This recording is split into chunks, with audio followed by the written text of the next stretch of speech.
Hi, I'm Sabrina from Seven Kingdoms. And this is Camden from Seven Kingdoms. And you're listening to the Brutally Delicious Podcast.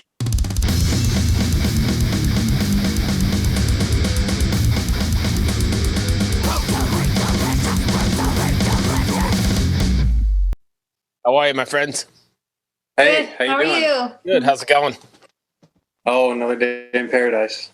Yeah, you guys are in paradise though. You're still down in Florida, right? Yes, sir. Yeah. I lived in St. Pete for about 15 years. I miss it there. Yeah. Oh wow, I like your background, by the way. Thank That's you. super dope. I have a picture with them that you might appreciate that I'll show you later before we end. Oh, with them actually? Yeah, that's super Nice. dope. Have you guys? I don't know if you pay much attention to the Blabbermouth news. Did you see their new controversy? No. They got totally busted in Belgium 2 nights ago with tracks playing. Oh, I mean, that doesn't surprise me. I wish I could say that surprises me. Yeah, Paul was about 20 feet from the mic, and his vocals came screaming across the PA. Oh, Whoops. yeah. Whoopsie. Anyway, Yeah. Thanks for taking the time. I really appreciate it. Yeah, you're of welcome. course. Thank you for giving us an opportunity to hang out with you. So let's talk about Seven Kingdoms. Zenith is we're about a week out. Yep. Yes. Totally crowdfunded, and you guys were super successful in the crowdfunding thing. I know that's a difficult task in itself because lots of people fail, and you guys went well above your goal. Yeah, we hit every single goal that we set forward. Yeah, it was. I still have no idea what happened. I mean, I'm super happy that people wanted to support us. I just think that a lot of times, like those kind of moments, is where the fans get to speak on, what their favorite music is. Yeah. Right. No, I mean, then that's something to pat yourselves on the back with, because I talk to so many people, and I've even dipped my toes in the water of trying to do those Kickstarter things or whatever, and never had this success. And you guys seem to have had like amazing success. So it's got to be really cool to have that fan base behind you, supporting you all the way. Yeah, it's definitely relieving, and it makes it hard to not do it. Yeah. For us, So it put us in a weird position to where, even before we'd had the deal with Napalm on like several years ago, it was I was very reluctant to even sign it. But here we are back doing it. That's cool. So what was the writing process like for Zenith? Was it a little bit different now because of all the nonsense that we've all gone through, or were you still able to get together and write? I feel like we got together more often when everything was locked down than we did before. So I feel like you're hearing what it sounds like when we have time to write together. So you think it's a bit different than it was in the past? You've all were able to just settle down. I guess Florida was the Wild West as well, right? So you could get kind of... Yeah, we weren't like, I mean, we I guess the PC way to say it is that we were we had our bubble, and the band was in our bubble, so we were all generally exposed to one another on a regular basis. So like every weekend. Yeah, so Right. that was some of the people we were in a bubble with. You know what I mean? And Right. we didn't really see too many other people around that time besides the band, and that was pretty much it. Mm-hmm. How much pressure do you think was put on you with having to live up to the obligations of the Kickstarter in writing these songs and making this record? Was there a sort of expectation? I mean, I feel like we have expectations on ourselves, but if you focus on what everybody wants, you'll never be able to satisfy everyone. So we just we gave what we had, and this is what it sounds like. Yeah, I mean, every record we're not super like held down by anyone but ourselves. So we just we like these songs, especially at this point in time. We at least Kevin, Keith, and I will get the music done to the point where it's presentable with fake drums and stuff like that, and then Sabrina gets to listen to it, and then Sabrina wonderfully always likes almost everything that we do. So I'll play her a song. Oh yeah. You know what I mean? So she's never like, I don't like this. She's pretty much always finds something she likes about it. So it's a very easy process for the four of us to work together at this point. And we just did what we do with the experience that we know going into it from the last one coming out of it. You know what I mean? Right. There's a lot of that you remember, like, oh, we should do this time, and We learned. Yeah, it's just each album is a compilation of experience, essentially, just through and through in every which way. Right. Do you find it difficult not rewriting the same record? Does that make sense? Yes, actually. Yeah. So like Decennium is probably the hardest album for me. And I feel like Decennium should probably be like something that I continually try to get to, but not all at once. I feel like Decennium is a specific kind of album. This is going to be a different kind of album. The Fire Is Mine was different. And I feel like it's important to have your sound, but also not be afraid to take risks. Yeah. Well, it wouldn't be. Some people would consider it risks. Actually, other interviews have been like, "You guys took risks that we've never heard," and I was like, "Oh, it was a risk. I get it. It was a risk." You know what I mean? So, but either way, it's intentional, right? I mean, you're intentionally trying not to do the same thing. Yeah, I mean, there's certain like we like to do like callbacks where you can be like, that was in so and so song or something, right. That makes you think of a certain song. But we try very hard to not continually write the same thing, because then there's nothing new about us. Yeah, right. Even if there's only so many chord progressions essentially before you become like a hardcore prog band. Right. So it's just like there's a million ways to do those, and you just have to find a creative way that sounds like it. That makes it sound different. I mean, if you were to take the basic chord progression of some of these songs, you would find them everywhere, but it doesn't sound like that because of the way that everything else besides the guitar is written, right. Essentially. Is there something you want your fans to take away from after seeing or after listening to Zenith, or really seeing Seven Kingdoms live? Because I know you guys are on the road or just got off the road. I just want everyone to find, as far as the new album goes, or any of our old songs, find a song that, like you vibe with, and like all of them have their storyline that they were based on, but we try to write it in a way that like people who are going through different situations can like also relate, so it's not, we're not so specific on the lyrics to where the listener can't make their own interpretation out of it based off of their own life experience. We just want people to be able to find like, like we don't take ourselves seriously because life is real serious, and, right. And everybody needs a song to get through it, and so we're hoping that, our fans take away, at least one theme song to some moment in their life. Yeah. And then live, we just try to make sure that we're like the anti-prog band, essentially. Just like, well, just not anti-prog, but just the polar opposite of what, some very serious, I just say prog band. It doesn't have to be a prog, but, someone that takes the music so serious, and like, you have to have a degree to listen to it, or like you have to have like, you leave in an emotional wreck. You know what I mean? It's just, if you leave in an emotional wreck, regardless, that's good because they got you. But still, it should be a relieving, happy, weight off your shoulders kind of experience. You know what I mean? Like music should be fun. Yes, it should. Like, that's why I do the cheeseburger thing, because why not? I mean, that's funny. So I hate to quote the immortal prophet Bret Michaels, but nothing but a good time, right? Yeah, entirely. Yes. Especially since we're all going through a bunch of nonsense collectively. Music is a great escape, I think, and people need that. You don't want to go and be too serious, I don't think. I mean, maybe we want people to completely forget about everything that's going on except for the stage. Yeah, just a moment in time, just have fun, kind of thing. It with us, kind of thing. Right. Everyone needs that escape, and I think you guys succeed in that really well. You guys recorded, or did you do recording at Morris as well, or was it just mixing? No, we did this whole album at Morris Sound Studios. How much do you think the history and the legacy of Mars sound plays into the Seven Kingdoms sound? Because there's a history there.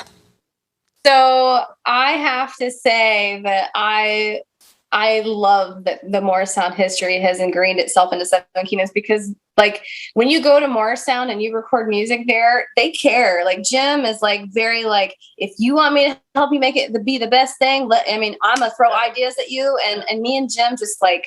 Jim's definitely gone above and beyond. I mean, he's basically like he's a member of Seven Kingdoms for us. Band. I mean, not on paper, but in our hearts.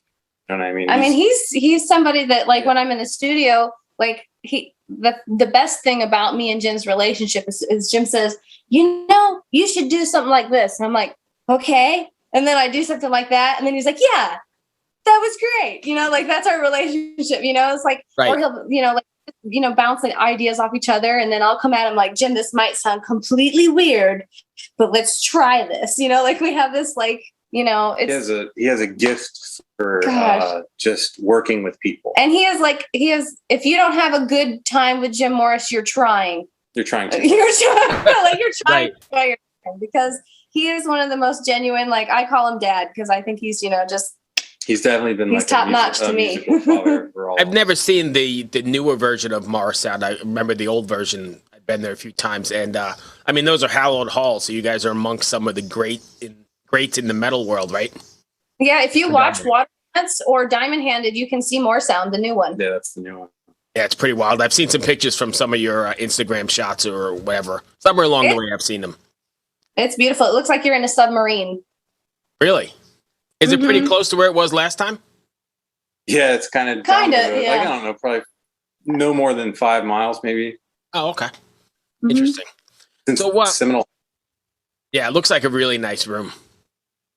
It's beautiful. What do you guys have planned for the road? I know you just came off a semi-short tour. You guys planning on heading back out again?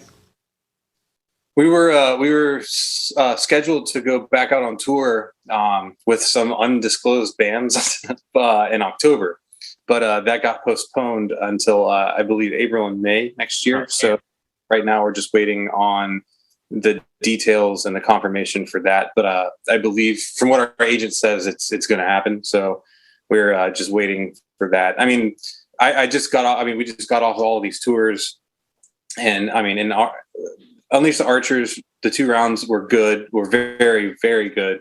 The Beast in Black tour was very good.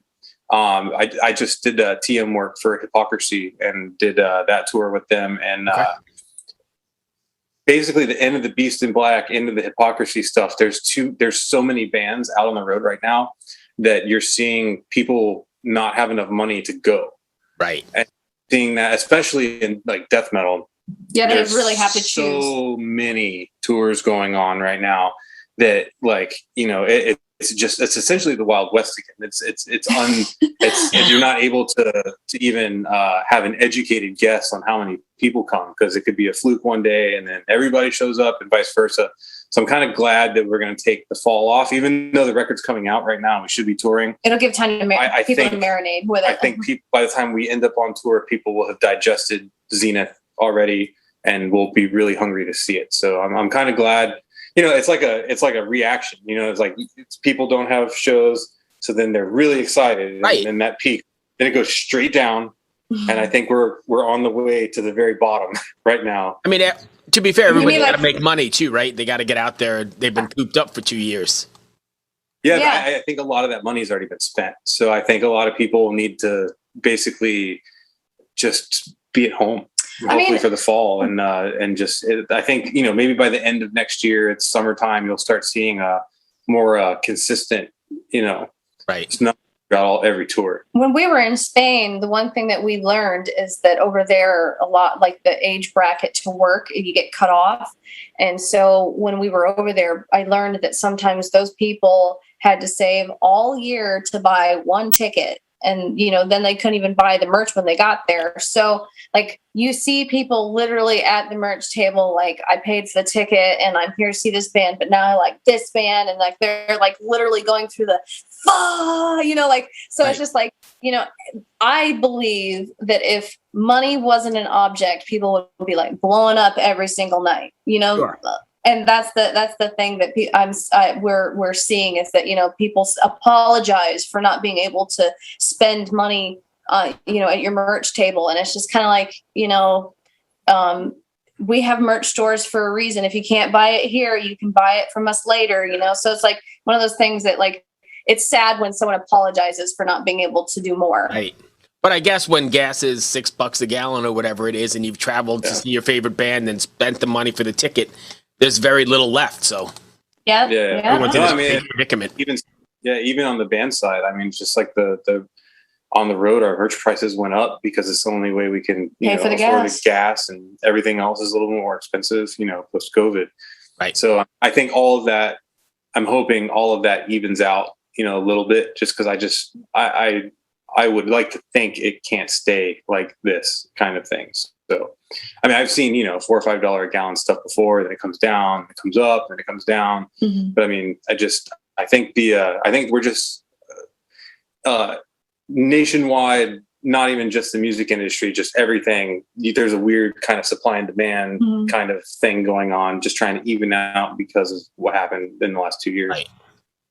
Are you guys planning on doing like staying with the new, especially since you're going to be off for the fall, are you planning on staying with the new business model of like different singles every 6 weeks or something to keep things fresh? Oh, we won't release new music, but we will have music videos for all of the songs. So like I said, I think Love Dagger is going to come out on the 17th. That's already done. That's been sitting on YouTube for like 3 months. Yeah. So like that'll come out. I have to finish editing Chasing the Mirage. That's already almost filmed. I think we'll probably have to film a tiny little bit more. Are you doing all the work yourself? And most of it, yeah. Oh, wow. And yeah, I mean, so that was one thing too, back, you know, when basically after we got our Napalm deal, like we were spending, you know, they gave us a video budget, but like essentially we didn't have that in house like we do now. Right. And essentially, you know, we over the pandemic, we invested in the video gear to do those things, and then the ability to learn it, shoot it correctly, and then just learn it. So I crash course myself for a while. Met a friend of mine who has a video business, and then we kind of joined forces in a way. Nice. And then now we can do videos. We can do these videos much cheaper. Right. It's a more work for me essentially, but like we get a lot. The dollar goes 4 or 5 times further than just, you know, hey, like here's a $3,000 check. We need a music video. You know what I mean? Right. But plus also vision is yours too, right? So you've got the vision, and then it's more that's what I was of your thing. Yeah, I mean, we've done all, you know, a bunch of types of music videos, and it's just, this is even though it's more work, this is definitely a better thing. I mean, all the videos that we've done so far, I've done with Jimmy. I do most of the editing. He films, make sure it's done right, and then, you know, essentially I will get it done, and then he will like kind of correct little things here and there, and he's the fresh eyes for me.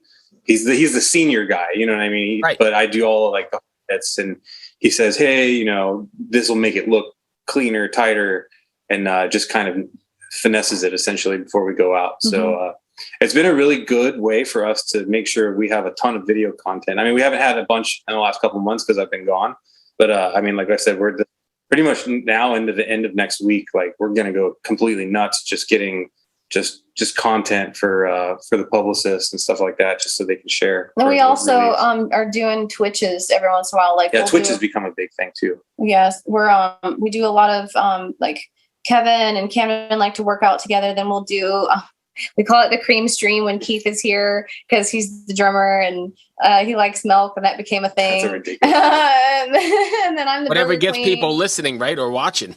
It's weird. The Twitch community has given us a bunch of like, if you're not there, like, and we say some of the like dumb, crazy shit that like has happened on Twitch, people are like, huh?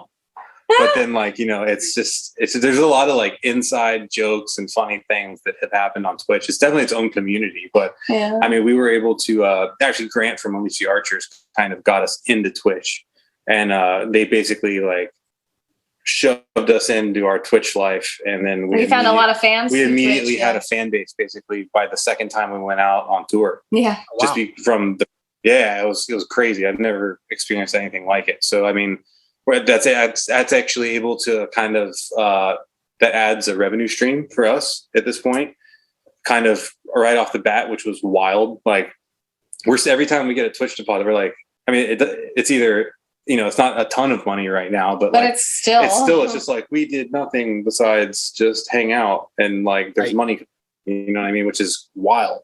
So that's just one other thing that helps us get further down the road, Yeah, we're going to do in the next few days, Keith and Kevin are coming up and we're going to do a live stream where we're going to actually pack the Kickstarter things together with them on Twitch. Yeah. Yeah. It's a very interactive thing. So people all around the world can view and interact with us. They'll put the comments and stuff down and we read them and then it's live. And so, there's not a ton of bands that do that as a band now. Usually what happens is you have like the singer has their Twitch account and the guitar player has their Twitch account. So ours is the band. So like that's what's more of a channel, you know what I mean? So essentially down the road, our goal with that is to like, eventually, you have Keith's day and then Sabrina's day and then my day, Kevin's day, and then another day, Kevin and I have our lifting session. Maybe Sabrina does this karaoke thing like you've been doing once a month. Mm-hmm. And then that way there's constantly like a schedule, but we just have to have the time and a little bit more money to get up. Right. Well, I've run up against my questions. Did I miss anything you want to cover? Oh, no. I mean, we're just sitting here trying to talk to as many people about the record as we can before it comes awesome. out. What was your thought? Did you get to sit with it? Yeah, I actually loved it. And my reviewer posted we posted a review of it, I think yesterday or the day before. Oh yeah, on YouTube. No, Yeah. okay, it was cool. He Yeah. absolutely loved it. So yeah, Oh, we're thank big fans Thank from way you. back. If fans want to find you, Seven Kingdoms everywhere. Yeah, basically it's Seven Kingdoms official on Facebook and Instagram, I believe. The YouTube channel is Seven Kingdoms 1, like number 1, just Okay. because Seven Kingdoms was taken. Yeah. And I think our Twitch is Seven Kingdoms official. What's the Twitter? She's the Twitter queen. 7K SK official because our original one got hacked, Yeah, and so did my Facebook Yeah. recently. So I don't exist on Facebook right now because Yeah, we still have to change. the same thing happened to Voyager like a couple weeks before me. So Thank you, my friend. It was good seeing you again. you're Hey, welcome. thank Thank you. Good luck with the record. Be well, and we'll talk to you soon. Thank you very much. We Cheers. appreciate that. Bye.